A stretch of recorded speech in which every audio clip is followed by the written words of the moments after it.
Hey guys, so I get this question frequently in the clinic and I thought I would address it. I had a young woman come in this past week. She's working out with a personal trainer, and the thought between the two of them is possibly she has patellar tendinitis. And it's a common misconception, and we're going to go over some of the details and why it's important for treatment. So let's first introduce you to each one of these situations, and then we can dive into the details. So patellar tendinitis, the most common things I would expect to hear when someone tells me about it, and it gets me thinking about it, is they've got pain right on the tendon. They have pain with jumping and sprinting, sometimes with squatting, but generally jumping is the big one. This is referred to as jumper's knee as well. Typically is in young adolescent males. You rarely see it outside that population, and then typically comes with sports and overuse. And then PFPS, what that basically means is patellofemoral pain syndrome. It's a broad definition for pain that's in the front of the knee, in and around the kneecap, and potentially right underneath or behind the kneecap. You're going to see this a lot with people that report pain going up or down stairs or both, walking up and down hills, walking in general, oftentimes with squatting, lunging, jumping, sprinting, being athletic, or kneeling. Maybe you're not an overly active individual, but every time you kneel to get down to maybe pick something up or garden or hang out with the kids, your knee gets grumpy. Beyond that, this affects a much broader chunk of the population. So rarely do you see this in young people. You see it more in the 20s, 30s, 40s, 50s, and beyond.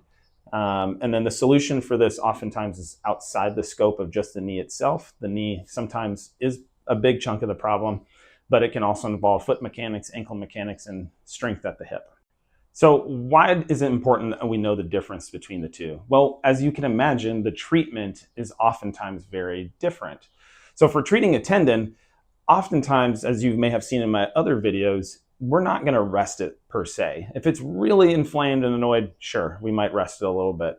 But with the tendon problems, we have to have a very structured approach where we understand the dynamics of the sport, where you're at in season, and put a plan in place to do some isometric training potentially if you're in the earlier stages.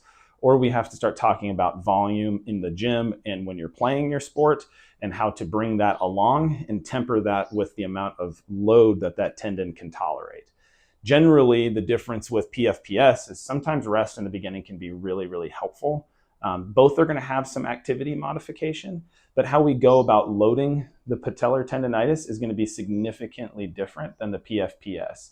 This is going to be a lot of heavy, slow resistance training, which potentially could make this really grumpy in the beginning stages, especially if the problem is not necessarily at the knee, but it's more at how your foot interacts with the floor, which changes the way that you load that patellofemoral joint, or potentially you have a lot of weakness up at your hip, which also loads that patellofemoral joint differently. And those are important things to know. The good news is both of these have paths to getting you better. I've seen a ton of this, and if you're feeling frustrated with your knee pain, fear not, there's help out there.